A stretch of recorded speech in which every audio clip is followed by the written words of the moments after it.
just thought I'd give you a quick update on what I've been doing lately.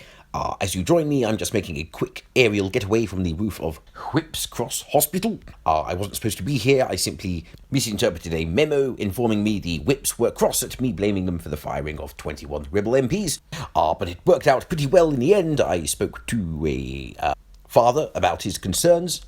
He was visiting a relative and took exception to the presence of cameras. I told him there weren't any, and I think I got away with it.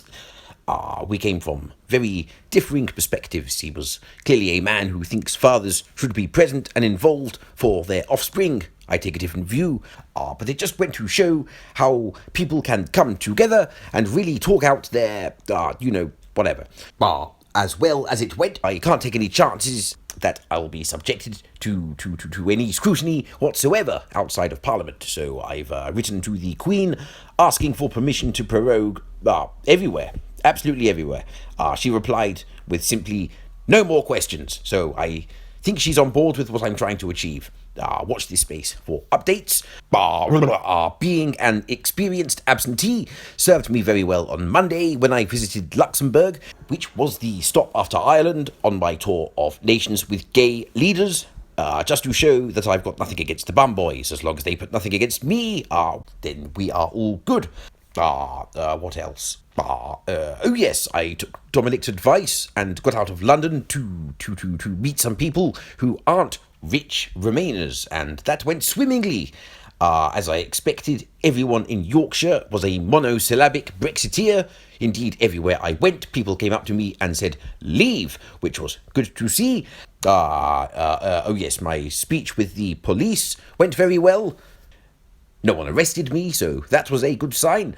One of them collapsed, but, under the last few governments, the whole police force collapsed. So, one's not so bad. Take your victories and all that. I've been reading one of the advance copies of Dave's book that he's been sending out to his nearest and dearest. Just £16.99, in case you're interested. That's a damn sight cheaper than the last round of literature that he shoved through people's letterboxes. I mean, women in burqas. No, hang on. I was right the first time, wasn't I? Disregard. I have to say the book made for an eye-opening read, although I couldn't help but feel there were some glaring omissions. It was then that I realised I'd accidentally been reading the Yellow Hammer document instead, so, oops, and all that. I will get round to Dave's book eventually. I'm sure I come out of it very well, and that he definitely didn't mention the thing we did at school. What happens in Eton stays in Eton. But suffice it to say, I've not been able to even look at a custard cream ever since.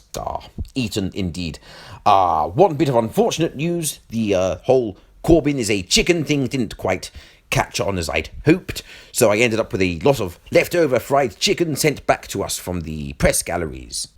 Ken Clarke is at a bit of a loose end at the moment, so I've given it all to him so he can set up Ken Clarke fried chicken, which he will be the cuddly, avuncular face of as a means to mask its clinical profiteering intent, so that should suit him down to the ground. John Bercow plans to go into business with him once he vacates the Speaker's chair. So soon you will be able to order online. Okay, that's all from me. Catch you on the flip side, bitches.